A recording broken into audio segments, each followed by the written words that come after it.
Cross or no, welcome back to the latest Fearless and Devotion podcast with me, Tim, and I'm joined by Liam. No Reese, no Andrew Gilpin today because they're busy in their daily lives doing work things and such like. So we're going to discuss a few things, ins and outs at Wrexham, and then looking ahead to another big game. They're never small, these championship games. Another big game against Sheffield Wednesday on Saturday. We'll be joined by a Wednesday podcaster very soon. But until then, let's have a bit of a discussion to what's been going on. Obviously, before we go anywhere, the Fat Boar sponsor us wonderfully well. Have you been there recently, Liam? Have you tasted their wares of late? I tell you what I have tasted is the wares at the Mice Gwyn on a match day. Half rice, half chips, chicken tikka curry on top. One of the best things I've tasted in a while. So That definitely is check out the nice. menu because they've really expanded it That's not on the match that's not days. that's not the dirty kebab, is it? That's a separate thing. No, it's separate, yeah. So they got some really good choices this season. So check that out if you can. Get involved, get down there, put money in Rich's coffers. Not that he needs too much. I'm sure he'll be laughing when he hears this, but there we are. More incomings at Wrexham before we get into the nitty gritty of this weekend. Callum Doyle. Callum Doyle. You're our ITK man for all this kind of ins and outs, sign-ins and targets. What do you know about Phil Parkinson's next main big fish that he's after? It's a pretty exciting one from as far as I can make out. 21 years old, left-sided centre back, quite a ball-playing sort of centre back. You would imagine probably, well, not probably for the £8 million up to £8 million deal that we're talking about. He's probably going to come straight in, I would imagine, in that position. Played for England under 21s.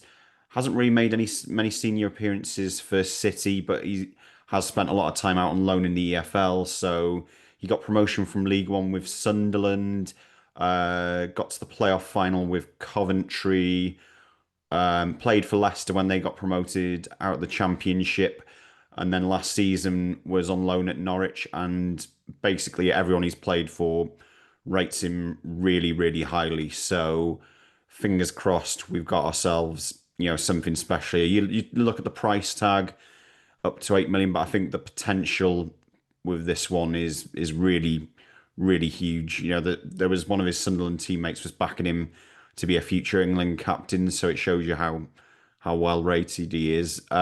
I'm not going to be, pretend that I knew too much about him before this deal came about, but this one looks pretty nailed on as far as I can tell, and from what I know, I'm excited by it. Is that before the weekend, do you think? I would imagine so. Yeah. I mean, as we're recording this now, it's Tuesday. I can't imagine it would be announced on Yeah. Wednesday purely because of Joey's Yeah. funeral. But I would be surprised if it's not before the end of the week. Wow. Where does he fit in though? Because he can play so left-sided of the back three, is it?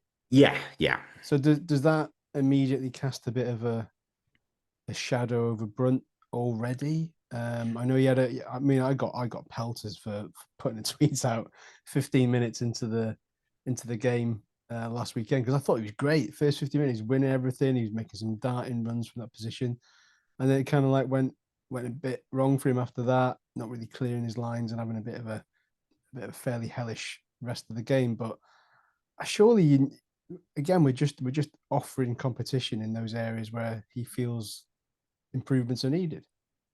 Yeah, definitely. I mean, it's hard to judge the likes of Brunt and Max this far. You're 2 games in.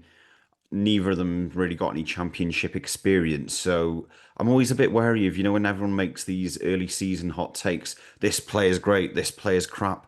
Things can change in no amount of time whatsoever. So, but I would be surprised though if he's making a signing of that value and that's not going to be his number one choice for that left-sided, centre back position. So, but that's not to like I say though. Let's not go writing any players off at this stage whatsoever because you don't know what's going to happen between. It's going to be a crazy old roller coaster of a season. I think that much is apparent already. Guaranteed, right? And we got a few well, I got a bit of stick already about sticking up for Danny Ward, but when Arthur comes in, Arthur will do it, and Arthur will have moments. Arthur will have some shaky moments. Just go back to, was it season one? Dibble, Christian Dibble. I mean, there was a run of about 5 or 6 games where he had an absolute nightmare and absolutely ripped his confidence to shreds. I'm not saying that that's going to happen with Danny Ward or Arthur, but come on, we're 3 games in, including the cup. He's made one glaring error. I just don't. It doesn't sit right with me psychoanalyzing these players' individual performances and then scrutinize them to the nth degree. It's just I just find it a little bit counterproductive to what we want to try and achieve. You've got to get behind this lot. They've got us this far already. And I know Danny is a new player for us, but just stick with it. Stick with it. That's all we'll say, I think. One of those new players, Josh Windass, obviously limped off hamstring 4 to 6 weeks. I think Parky's gone on record to say. Yeah, bit gutting that, isn't it? It is. I mean, come at a crap time because no doubt he would have liked to have faced his old employers. No doubt. I mean, I think he's been one of the bright sparks early doors for us, definitely linking that play and just being kind of an all-action kind of player. We've had all-action players in the past, but maybe been a little bit limited in comparison to what he brings. So again, we're going to get all these players back, and they're going to feel like super brand new players that we've never even seen before. So that's the only upshot, is that we do have cover there, we do have options there, especially midfield, I think. So Kakachi, I think, is he due back the weekend? Yeah, I mean, as far as I know, I haven't seen. Doesn't seem to be. Parky keeps his cards very close to his chest on injuries, as we saw with Kiefer Moore. Yeah. So we still don't know where the hell George Thomason's at. So Who? yeah, but no, that'll be because I thought Kakachi started really well against Southampton. Just his energy getting up and down the wing was really useful. So that'll be an interesting one to watch out for. Like I said, I wouldn't play Parky in a game of poker though, because you don't know what he's going to do next. Yeah, no, Parky Poker, trademark it. As for Kakachi, been brought up, called up to New Zealand squad for next month's matches against Australia. In doing so, becomes the first Wrexham player to be called up for the All Whites. So they've got Australia in September the 5th in Canberra, and then September the 9th at Auckland's Go Media Stadium. This is something we're going to have to get used to now. This is what you want, players that do represent their countries at that level. And it'll be very interesting because Craig Bellamy names his Wales squad for the next round of matches, I think on 28th of August, so a week on Thursday. So, Moore, Broadhead, Ward, surely you're expecting all those 3 to be in there. I would expect all 3 to be in there. I can't see any reason why he wouldn't. Despite Wales have kind of, come on in leaps and bounds in recent years, we still haven't got a massive pool to pick from experienced player wise, So Ward's now playing again. Broadhead, obviously savvy operator, more big target man. I can't see any reason why those 3 won't be in there. And it'll be lovely to look at that squad and see the brackets next to their name that says Wrexham next to it. It's just great. I'm sick to death of having that in the past where it's been Cardiff Swansea, and then Real Madrid, and then you'd have something like Barnsley. Adam Davis, this mad mix of players representing Wales from all over the spectrum. So, bit of a wild moment, but yeah, that'll be interesting to see. But congratulations to Libby for his call up. We hope to see him back with us soon. Before we bring our guest in, have you had any memories of Sheffield Wednesday? Have you? Because you're a tad younger than me, annoyingly. My one and only is probably also the best Sheffield Wednesday memory that most people can think of. It was the free. Was it 3-2? Yeah, 3-2. 3-2, yeah. In the I want to say 2004-05 season. It was the season after we'd gone up. So maybe it was, yeah. So but it was 2. I think it was, yeah. It was, yeah. I've written about it for this week's newsletter, which I should have hawked, but I don't need to hawk it because Andy's not here. But yeah, that was mad. That was a mad game. Went behind second minute, equalised through Dennis Lawrence. We get 2 more goals second half. They get one back. It's all a bit nervy. That was a bank holiday Monday. I know we're playing. Oh, was it? Yeah, yeah. We're playing Sheffield Wednesday again this bank holiday weekend, but yeah, that was a bank holiday Monday. Spectacular. There's not much in the way of any YouTube clips anyway. I'm sure Rob Clark from Mad for Movies will. No, I think you're right actually, because that's one I Yeah, always want to so revisit. good. I'd love to see that again because Carlos was unplayable that day. He was Chris Llewellyn amazing. scored, didn't he? Who? Chris Llewellyn Chris scored a Llewellyn decent goal. scored, yeah. Carlos, I think, and like I said, Dennis Lawrence. And there's a great picture of Carlos, and I couldn't find it. It's hard to track down, but it is there somewhere of Carlos just sort of doing this mad celebration in front of Sheffield Wednesday fans. But that felt like a big FA Cup game because of the Yeah, size of the stadium. We'd gone up and they were they were operating at a level they shouldn't have been playing at. And that was special. probably one of my first. I don't know if it was the first. It was probably one of my first away days with Wrexham. Though, like when my parents first started letting me go, and I just remember being like really awestruck because historic stadium. I think I'm pretty sure the crowd was like mid 20s, something Massive, like yeah. that. It was Uh, 24, I think. And they were quite 20, noisy as well, if I remember right, even but when like the just chips were down. yeah, just a big old ground. Obviously, it's kind of sort of tarnished, I guess, by what's happened there, historically. But what a grand old stage, and that was, and such an occasion, and to come away and win it was unbelievable. That formed part of an 18-match unbeaten run that was carried over from the previous season. Would you believe? So, anyway, we could do with a win this weekend, but so could our opponents. So let's get Matt Johnson in. He's from the Wednesday Till I Die podcast. We'll just bring him in now. Um, this is a weird one going into this because both teams go into this game on the back of two championship defeats, sandwiched by a Carabao Cup penalty shootout win. Matt, how are you, sir? Thanks for joining us. Yeah, I'm not too bad, guys. How are you guys? You all right? Yeah, we were just saying then it's a weird one really because both of these teams are going into this on the back of two kind of championship defeats. Had the bit of a boost of a Carabao Cup penalty shootout win. You at Bolton, am I right in thinking it was the Bolton? Yes, yeah. You won at Bolton. We obviously beat Hull. Um, from your point of view, has that just put like a bit of a sticking plaster on everything that's going on first and foremost? And if you'd be so kind, can you give for those who maybe the uninitiated or maybe those who've been living under a rock a kind of a potted history of the whole Chancery takeover and where it's led to currently? I really don't want to bring such a positive story that's going on at yourselves down and remind everybody of all the dark days, guys. We'll put a positive spin on it. Don't you worry. Okay, so let's deal with the Bolton question first. Papering over the cracks, I think, is probably underselling it a little bit. There were, I think, 6 debutants in the starting lineup, all under the age of 20. Yes, I think when you contextualize it, it's a 3-3 draw against a 10-man League One side in Bolton. When you look at the wider situation surrounding Sheffield Wednesday, it's a huge positive, and everybody was thrilled with it, and a glimmer of footballing positivity that there has not been simply for months on end, let's say, or what feels like years. For a wider picture of what's going on around Sheffield Wednesday, for those who perhaps aren't as up to date with the situation, effectively what has happened at Sheffield Wednesday in the last 100 days is what happens to a football club over the space of 2 or 3 years. Normally, when a club hits financial difficulties or their owner runs out of money, their owner tries multiple different ways to create and generate revenue getting into the club, whether that be by selling players, whether that be by going out and trying to get new sponsors. There's a whole host of things that a club can do to generate revenue into a club.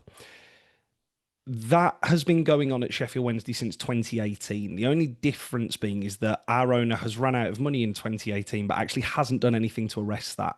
Our owner has borrowed money. He has sold a stadium to himself to try and get around what is now money, profit, and sustainability rules. Was such a failure in that aspect. He put it in the wrong financial year, so it made no difference to us. We dropped down to League One at the end of the COVID season, so 2020-2021.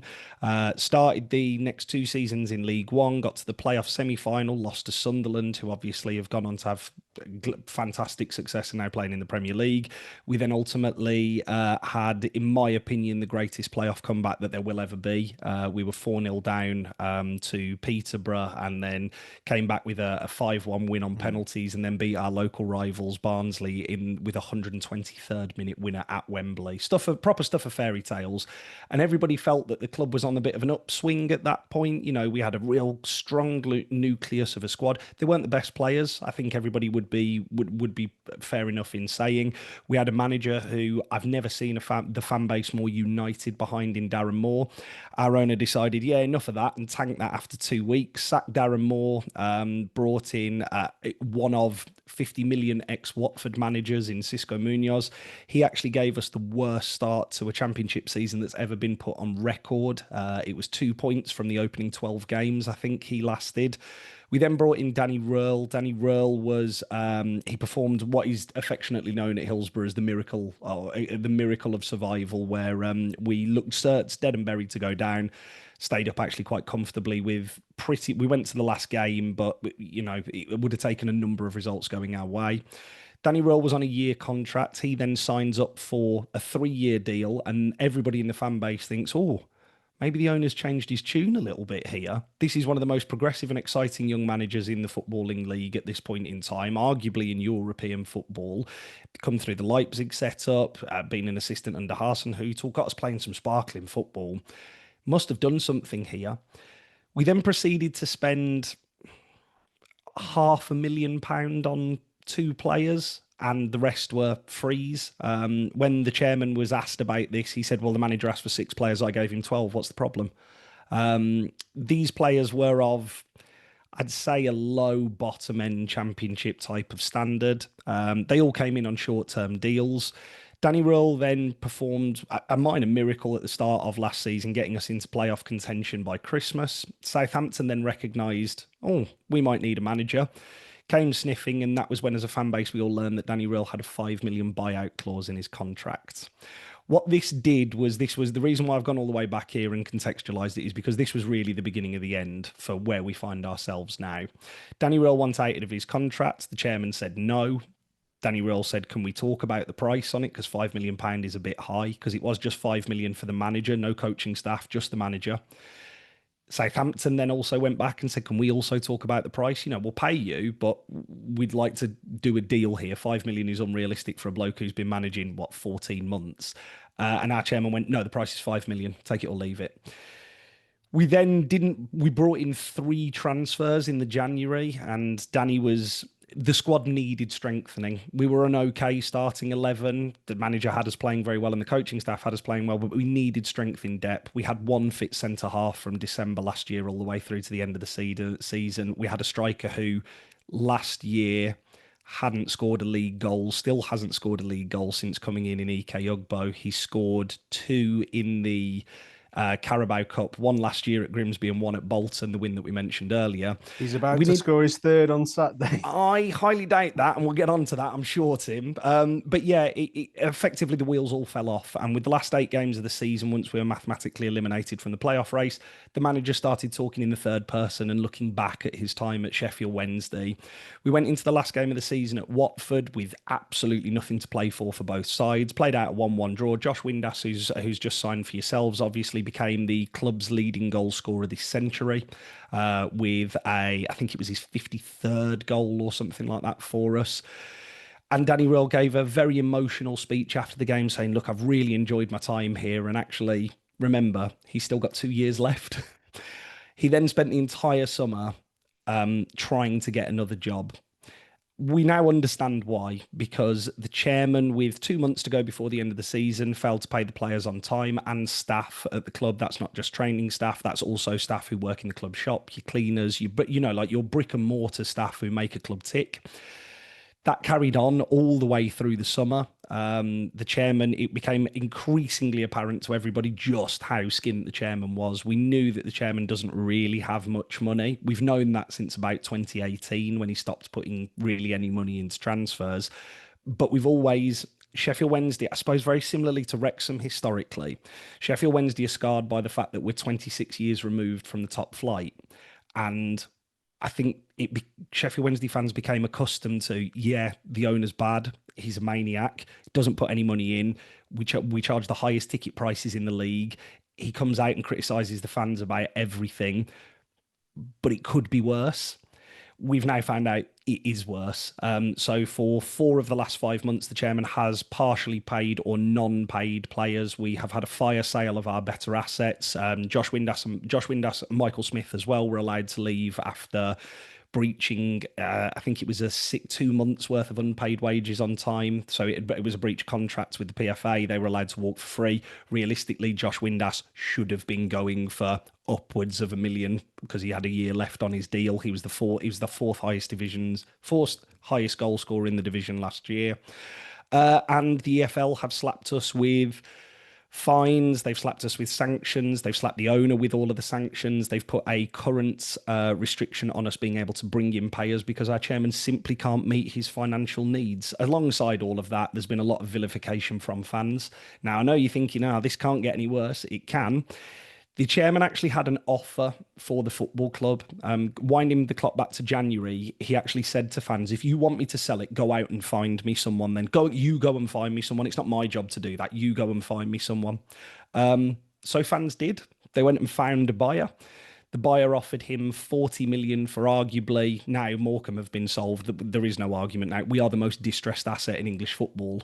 They offered him 40 million pound up front. He said, if you want to go and pay that money, buy a League One club. They then came back with another offer, which was significantly higher, reported to be in the 60 to 70 million fee, which is ludicrous for the state of play at Sheffield Wednesday, and that was deemed unacceptable too. The reported fee that the chairman wants for the football club is £100 million. The football club is worth 20 at most. We don't own our training ground. We don't own the stadium. We've got 14 first team players, 13 now because Nathaniel Chalobah is out injured for an extended period of the season. We haven't got any assets because we've sold them. Jeddy Gassama, who is currently playing Champions League football as we sit recording this for Rangers, was playing for us last season. Again, one of the hottest prospects in the division, £6 to £8 million player. We sold him for 2.2, which Paris Saint-Germain get 20% of that, so we really don't see much of it. Anthony Masaba, another winger, he's going off and playing in Europe for a Turkish side.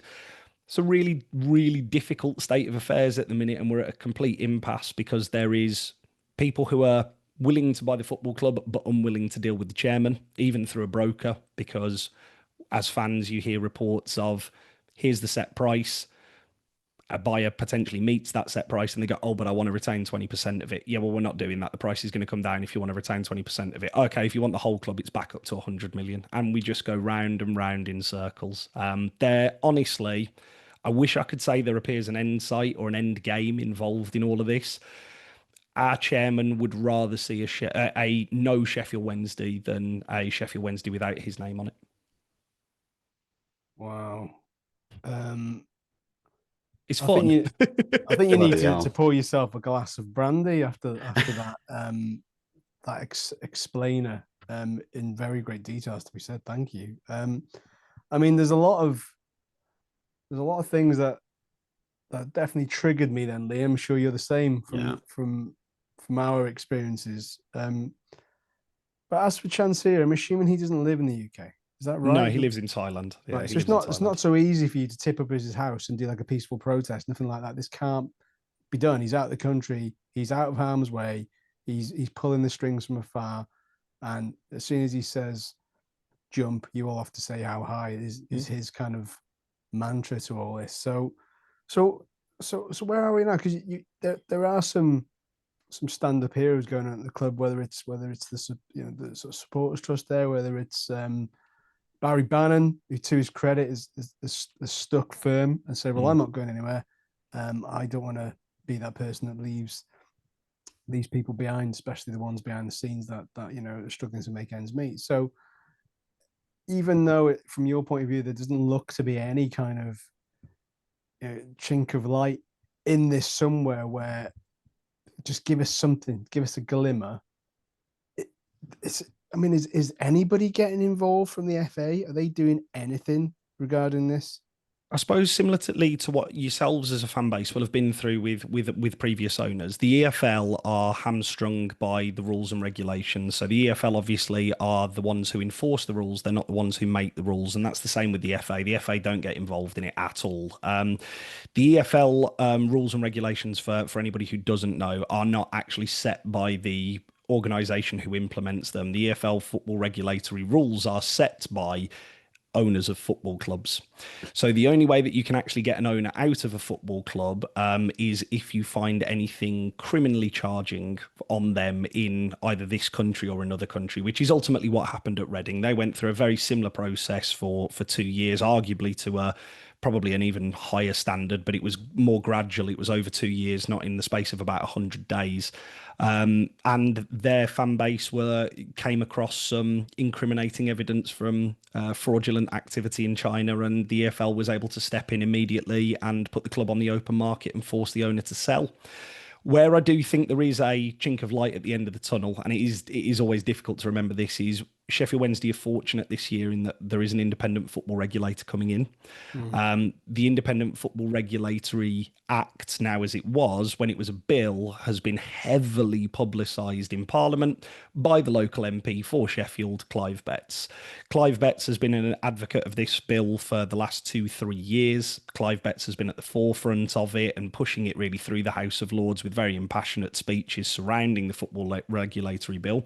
For a club like Wrexham, all it acts as a safety blanket because you are very well run now. It acts as a safety blanket for supporters that if, say for argument's sake, one day Rob and Ryan decided to sell and they sell to somebody else and they go, oh, that's a really nice red shirt. I wonder if it'd look better in green. You as a fan base can say, hold up, that isn't Wrexham. That's not what we want. You go to you go to an independent regulator or an FSA or the EFL. They contact the regulator, and the regulator goes, no chance. In the case of Sheffield Wednesday, you have to read the literature very carefully. They are legally able to strip a football club from an owner's possession. Now, how that will happen, Sheffield Wednesday will be the test case because Morecambe has obviously been saved recently. And if you look at the recent comments and quotes that have come out surrounding the independent football regulator, Sheffield Wednesday were named by that particular press release that came out in terms of the regulator will be in power from the 1st of November, and we are taking particular interest in the situations at Morecambe and Sheffield Wednesday. So I don't think you'll have to wait too long to see how far the powers can be really tested. Now, I've been fortunate enough to interview Clive Betts. Clive Betts looks at it from a very idealistic point of view. He was instrumental in getting this, kind of passed through and actually into law. He looks at it saying, yep, it is firmly in the legislation, that a football club can be taken from an owner if there is, they're not paying the wages, they haven't got a plan financially of how they're going to see the club succeed over the next 2 years, they aren't open and haven't been open to suggestions, all of the other speeding tickets, I suppose, is the way I would describe it, that the EFL have put in, haven't been listened to. That's coming back to us and we'll put it on the market for an open offer. Clive Betts is very much of the opinion that that can and will happen. I've also been fortunate enough to speak to Kieran Maguire, who is a football finance expert. Kieran Maguire takes a much more business-minded approach to it, I would say, and he says, good luck trying to get that through somebody, because if it were me, I would just be suing them to high heavens and keeping this wrapped up for another 2 years. So it'll be interesting. I suppose we will see as of the 1st of November, really, how much teeth this independent regulator has got. So if that's just quickly, if that's the test case, surely they want to get that right. Surely they want to get it watertight and say, right, if this is going to be the one where everything's going to be put up against that, should it happen again in future, we need to get this right. So between now and then, is it very much a case of kind of us versus them, circle of wagons, and let's see what this team can do to try and stay? I mean, you're already above Sheffield United. So there you go. Every cloud in it, every cloud. I told you to be a positive. So is that very much the mindset, right? Like, let's try and hop, skip, and jump our way to November, and maybe the cavalry can ride in to a certain extent, but very much trying to. It can sometimes galvanize a team, despite how many few senior players you've got.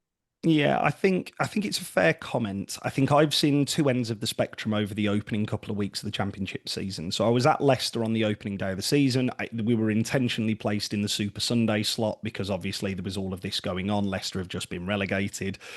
Fans stage day stay out of the stands for the first 5 minutes, were then roundly applauded by. It was a very nice moment and very wholesome. And Sheffield Wednesday fans, as I would expect happens at yourselves on the weekend, never stopped singing for 90 minutes. It was the best away game that I've been to. It's the best atmosphere that I've been in. I include Wembley and probably Peterborough at home in that. It was sensational. Leicester scored late on to win the game. I think it was the 88th minute that the header went in. You couldn't actually hear the Leicester celebrations because Sheffield Wednesday fans were still singing. The game was very weird to attend as a fan because the game was almost secondary, in terms of it was about the statement that we were making in the stands. Now, let's fast forward that to this weekend just gone at home to Stoke. Hillsborough is a very different beast to the away support that I suppose that you will see at yourselves at the weekend. Hillsborough has been beaten and battered into submission. The chairman has been very successful at one thing. That one thing has been creating division amongst the fan base. And we have, as you've rightly mentioned, we have a supporters trust who are keen to represent. I think they have over 6,000 members on the fan base. I think it's the biggest supporters trust in the country currently. They're very keen to protest and they're very keen to carry out the wishes of their members, and they're in constant contact with the FSA. There was reported 21,000 fans there. Hillsborough was silent for 85 minutes. After the first 5 minutes of a whistle protest, there was very little chance against the owner. And that is because the dawning reality has set onto every Sheffield Wednesday fan.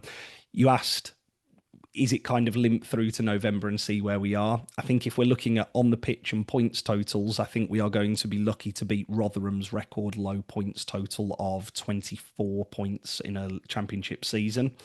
Just because of the nature of this division, much like League One, much like League Two, is relentless in terms of fixtures and injuries pile up.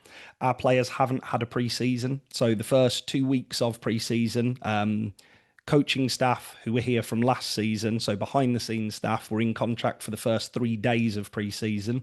They all came back and then their contracts weren't renewed. They weren't told this, by the way. They were just expected to just kind of make the own decision themselves. The manager at the time, which was Danny Röhl, refused to come back because he hadn't found a new job, just refused to return to training. That is the only little bit of blame that I do lay at him. I think that's the wrong decision. And we didn't have any training pitches because all of the training pitches had been relayed over the summer. So we trained for the first week at a local sports club. We then went off to St George's Park, but there were no coaches other than the under-21s coaches. That was, I think, a skeleton staff of maybe 4 or 5 people. We then appointed Henrik Pedersen, who is our now manager. We appointed him as an assistant manager because we couldn't appoint him as a manager because we still had a manager, but he was refusing to come back at that point. Danny Röhl then realised, actually, the only way I'm going to get out of this is if I say I'm going to come back and make everybody's life a nightmare. So that's exactly what he did. He came back for a week and a half, took training. Again, unconfirmed reports from inside the camp it was a mess. Players weren't fit, and you've seen that over the first couple of games. We've had one pre-season game in Mansfield, 120-minute run around against their second string because the first team were all at a family fun day, which was held by Mansfield. Players refused to play in their last pre-season game at Burnley because they hadn't been paid, and they said, well, I haven't been paid. I might be walking away from this club. There is no way I'm risking getting injured. And then we walked into Leicester. And what you are seeing, and I think, obviously we will come on to the game and actually the fun stuff of why we all, support these football teams. What you've seen is a side who is horrendously undercooked. You have seen a side where there is lots of willingness, lots of passion, lots of endeavour, just not fit enough to compete with teams who have had, like yourselves, a very settled pre-season, and it runs like an army regiment, and everything is to the second and everything is to the minute. You've got currently, the manager can't bring in any coaching staff, so you've got the manager and then the under-23s coaching staff. Fortunately, most of the under-23s are now with our first team, so it's a real mess. Which is why I kind of say as a Sheffield Wednesday fan, yes, the game's important for the 90 minutes that you're there, but nobody's under any illusion that we are going to be anything other than bottom three this year. If we finish outside the bottom three this year, either we've gone bust or a miracle has happened. It's one of the two. Look, it brings back a lot of memories, the way you talk about that. I mean, people forget now that Wrexham have been there, done that, got the T-shirt. I'm just curious to know how you feel, personally as a fan, because I can remember a mix of emotions where sort of complete despair, but then there was also these moments of togetherness. We had a Fans United Day and stuff like that. So just wondering how you're feeling now. Honest answer is, Liam, furious, and I have been for a long time. I personally felt the chairman needed to step aside around 2019, and you would get shot down as a fan for saying such things. The tide has now obviously massively turned surrounding Dejphon Chansiri, but I am furious at what's happened at Sheffield Wednesday, because in 10 years of ownership, the owner has sold the stadium, has got rid of the training ground, has made no improvements to either. Hillsborough, you guys as fans will come later on in the season. Hillsborough is awful, absolutely awful. We've got a worse squad than we had 10 years ago on the pitch. We've got a less experienced manager. There is no footballing structure. There is no structure off the field either, because I think that has been, it's one of the things that obviously gets highlighted in the documentary about yourselves, but that is the real engine room of your success, is the off-field structure surrounding it. Yes, the on the pitch stuff is sparkling. Sheffield Wednesday have an owner, a club secretary, a head of communications, and then the manager. They have nobody else. They don't have a head of recruitment. They don't have a director of football. They don't have any of that. What it's left me feeling is I look incredibly jealously at sides like Stoke, like Bristol City, like Preston, mid-table, bottom end of the table championship clubs, and look at them and just think, why can't that be us? And it's all at the feet of one man, because he is the only constant throughout all of this, and the rhetoric throughout has been the same.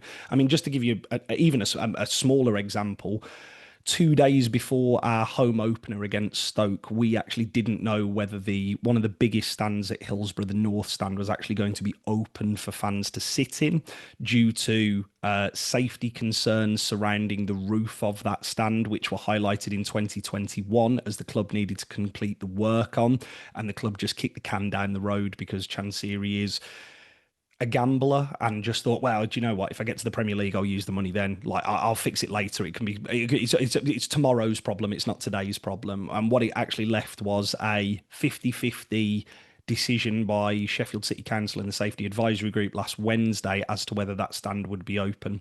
The telltale sign of how close it was is there are a number of disabled fans who sit in that section. There had actually been on Saturday not enough time for the club to take down the temporarily erected disabled section, which they had built in case the worst happened. And to couple all of that is, I mentioned it earlier, with the highest season ticket price in the league. My season ticket to go for the privilege of this and sit in this particular stadium is £800 a year. No. Yeah, we were told as fans, if you would like top football, pay top prices. What disappeared was top football, but top prices remained. So for our home opener against Stoke, bear in mind you actually couldn't buy, and there's been a call on boycotts and all the rest of it for fans. There was the average ticket price for a game to Stoke in which that was your home opener, and you know what the scoreline's going to be. The average price was £37 to sit in the ground. The highest price was £49 to sit in the ground. To watch a team full of, no disrespect to them, children play.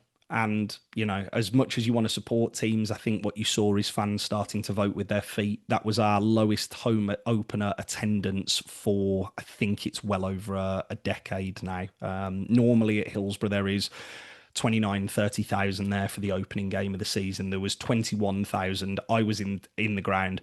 There was never 21,000 people there. Wow. Just one question I've got on all that is, I suppose it's a difficult one, the situation you're in, but what, if anything, can, like Wrexham fans, fans of other clubs, is there anything they can do to help raise awareness of the situation? Any action like that? I think the honest answer is the biggest, because obviously it's a mess that Sheffield Wednesday have got themselves into, and I'm very well aware that as a Sheffield Wednesday fan, I have sat on the other side of the fence with Derby, for argument's sake, and gone, that's terrible, and then moved on because that is what football is. It's very tribal. You are kind of like glued to this tiny little football club, and you follow them everywhere, and you go all up and down the country watching them, or you take time out your day, you get up at all hours of the day to follow them. The biggest thing that I would say that I would like to come from all of this for football fans, or the biggest learning lesson from this, is questioning ownership. Even a club as successfully run as yourselves, questioning things that you disagree with shouldn't be a problem. At Sheffield Wednesday, I'm really not trying to be too controversial here. It is very much like we get no news at all out of the football club, and if you question anything, you are shot down. So our chairman does run fans forums, which are an open ticket event. You have to pay, obviously. You need to pay £5 to go, but they're an open ticket event for 300 fans. Anyone can apply for the tickets. You go, you can ask a question to the owner. The owner will obviously respond to you. If you ask a question that the owner doesn't like, he just doesn't respond, or just says, well, I'm not telling you, you don't need to know that. That's not important. Like, what is your plan for the next 12 months to ensure the financial security of the football club? You don't need to know that. And then moves on. So the biggest thing that I would say from a football perspective is, yeah, obviously keeping an eye out on the situation is always useful, and any kind of anything that you can do in terms of showing support. The online pressure has made a huge difference to it. But I think the biggest thing that I would like fans to take away from all of this is questioning what is going on at your football club. When you smell a rat, usually there's a rat. And what we've, I suppose, sort of learned throughout this period is there is no cavalry coming over the hill. As you well know, there is no cavalry just arriving over the hill. And for my money, I don't think we've hit bottom yet. I think that there's a long way to go left in this yet. Yeah, no, it's. I think that's a good message, to be honest. We'll get to the football in a minute, but it's been quite enlightening. It's about you, Tim, but shocked. I knew a bit about it, but the extent is just bloody hell. That what you're saying there, if there's anything to take away from it, it's literally having that extra transparency to say, is this guy all that we hope he is? But we were asking the same questions 20 years ago, longer than that. To countless people who came in thinking, we don't care about the football club. All I care about is getting rid of it and putting a B&Q on it. Not mentioning any names, Alex Hamilton. But how are these lessons not getting learned? How are they slipping through the nets? And the fact that essentially these football owners can make their own rules and decide when not to break them is mind blowing. And they keep slipping. Ultimately, Sheffield Wednesday has been systematically dismantled from inside out. Basically. Yeah, I think if I'm being honest as well, too, I don't want to give Dejphon Chansiri all the credit. I think Sheffield Wednesday has been systematically dismantled since the mid 90s. If I'm being completely honest, all the way back to in the mid 90s, early 90s, we're going back into ancient history here. Early 90s, we were League Cup winners, finished in the Premier League 7th, 3rd. We were very frequently around the top 2 or 3 teams in the first division as it was then.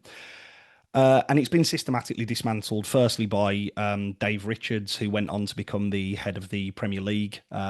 Sheffield Wednesday was left in a real financial state. After that, we sold genuinely world-class players, people like Chris Waddle, David Hurst, John Sheridan, and brought in jobbing top-end championship players and put them on huge salaries.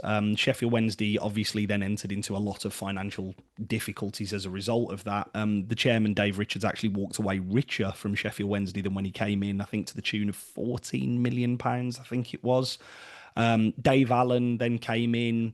He realised what he'd bought when he got his feet under the table and just started, again, continuing to asset strip. We were then sold to Lee Strafford, who was a fan, but very openly, a very successful businessman, but openly said, look, I haven't got football club money. I've got deep pockets, but they're not this deep. And then we had administration. The co-op foreclosed on us. We were half an hour from going out of business.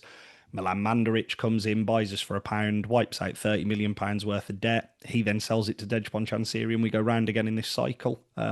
Yeah, it's a really difficult situation, and it's sad because, as you well know as Wrexham fans, football should be about the escapism and the joy that the game brings to you. You should be able to sit next to a person either at the game or watching it on the sofa or in the bar talking about, oh, I think the left back's out of position or he's got to finish that chance. And actually what you find yourself doing for, in your case, for years on years on years, is finding yourself going, I'm going out of a duty here. I'm not going out of enjoyment. I'm going out of an obligation that I have signed up to and a love and a care for this thing. But actually this thing you are very well aware of.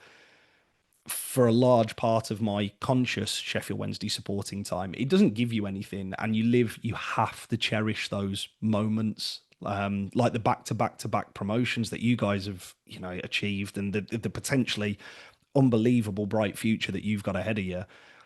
Remember how difficult it was, and how poor it was, and how tough and dark it was. And yeah, when you get stick from people talking about, oh, it's Disney FC, it's XYZ, it's all the rest. Yeah, smile through it and go, yeah, and I'm thrilled it is, because it could be an awful lot worse.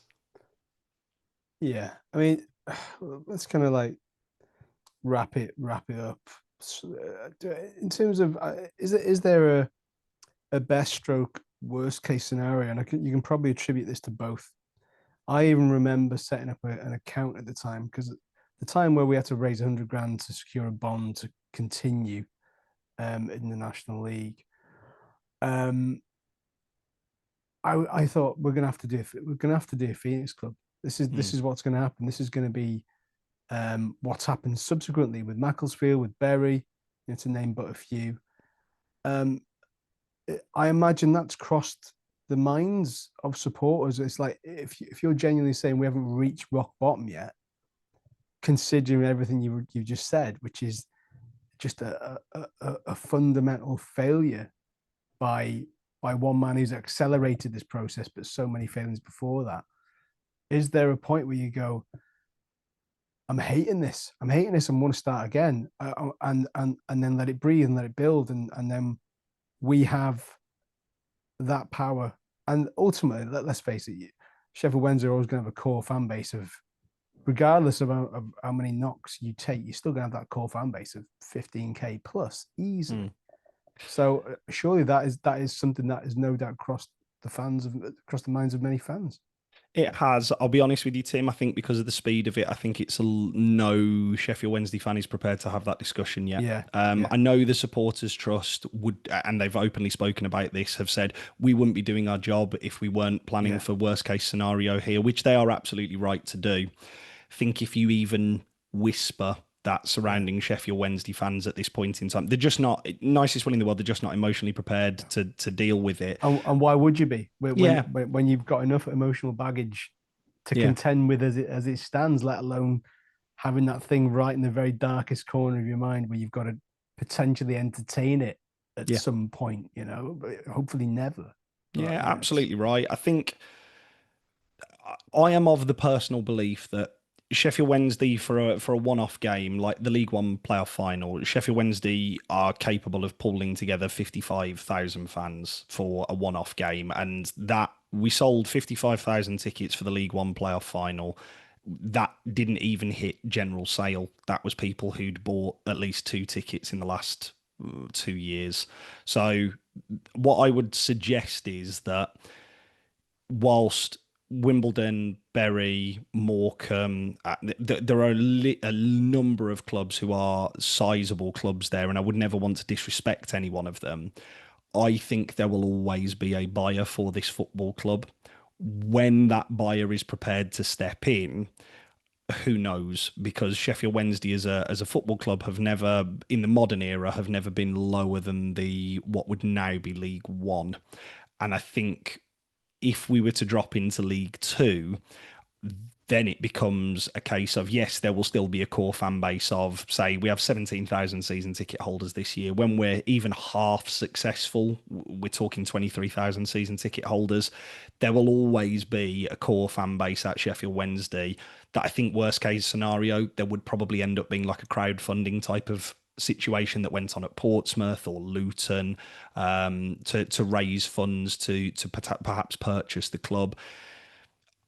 I dread to think what I would do, because a Phoenix Club is a great idea in principle. I don't know whether I would ever be able to feel the same about it, if that makes sense. Yeah, no, I fully understand that.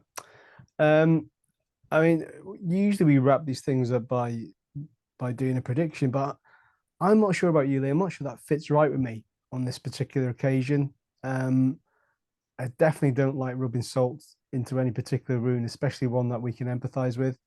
So I think in that respect, I'm going to say let's not do predictions this week. Let's just do a hope. Our hope is that Sheffield Wednesday pull out of this horrendously bad situation, which any self-respecting football fan, I'm sure there's a few on the other side of the divide in the Steel City that will say, you know what, well, I'd probably miss them if they weren't about. I'm sure they would, in a weird way. We still talk about Chester. We can't stand them, but if an FA Cup game came up, you can guarantee we would be delighted with it. So, yeah. Having no sworn enemy is not fun. They've got to have somebody there to keep us all entertained. So, yeah, I think in that respect, I think we'll not do a prediction because we're going to do them a solid anyway. We're going to do them a solid. It's what Wrexham did. Yeah. That's made me feel an awful lot better about my trip to Wales this weekend. I'd strangely take a draw, and everybody will start calling for Parky's head after 4 games. Well, I know a great out-of-work manager, if you want. German bloke. He's brilliant. There you go. How are you feeling about Saturday, Matt? You said you're coming down, are you? Yeah. Yeah, I'm coming down. I'm genuinely looking forward to going. Do you know what? I'm really looking forward to see the wider impact of a successfully run football club on the town, is the honest answer. How do I feel the game will go? I feel that Wrexham, from a distance, obviously, they appear free scoring at every level. The defensive frailties are, I suppose, what will perhaps catch you and trip you up in the Championship, because you can be in a game and totally dominate it for 90 minutes and then a team just breaks on you and scores. I feel personally that the game will be close for 60 minutes and then you'll turn to your bench and we'll turn to ours and you'll run away with it. Is my honest answer. I know you guys didn't feel necessarily comfortable giving a score prediction. I'm happy to give one. I think it will be 2-0 Wrexham on the weekend. I think that, again, I just look at the depth of quality that is within your ranks as compared to ours. I just don't think we'll have enough to hold out, is the honest answer. But I do think it will be a competitive game. Are you glad that Josh Windass is going to be missing? No, is the honest answer. The reason being is he never got a send-off from Sheffield Wednesday.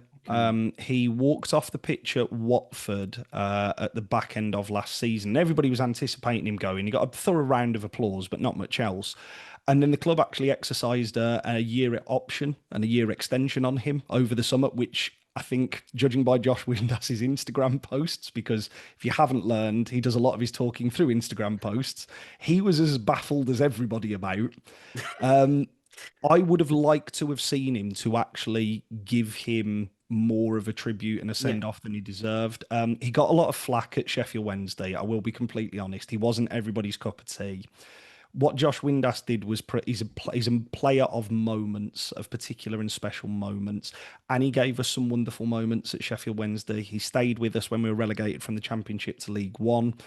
If anybody hasn't done, I would encourage going to have a look at his documentaries that he put out, his time at Sheffield Wednesday. He's done a part 1 and a part 2. He loved the city. He made it his home. It was the longest club that he's ever been at for an extended period of time. I dare say it will be the longest club that he actually spends at in his career. I'm really gutted to see him go, because although he may not have been stellar for 90 minutes, those moments where you want a player to get on the ball and unlock a defence, he's capable of it at this level. And yeah, I am gutted I'm not going to see him, because I would have really liked to have seen him in a competent team, because we just never gave him one. I think he'll be there. I think he'll come out and he'll probably applaud your fans, and hopefully that'll be reciprocated. So Absolutely. he's very much he's his own man, is he? You can't really tame him. Yes, he just he do is. his own thing. I think you kind of like a bit of a loose cannon in I agree. commas, I think so. Matt, it's been a delight. It's Thanks for having me. probably delight is the right or wrong word? No, you obviously speak very, very passionately about the club, and you're a bastion for that team. So keep doing it. Keep fighting the good fight. You know, anybody who comments on this after saying, "Oh, why don't you just get into bed with Sheffield Wednesday?" You know, screw you. If you're a football fan, get on board, get behind them. If there's a peaceful protest planned on Saturday, you know, feel free to join in if it's, you know, not encroaching any of the ground regulations or anything like that. And yeah, if you're in town early, come on down. We'll buy you a few drinks and we'll go from there.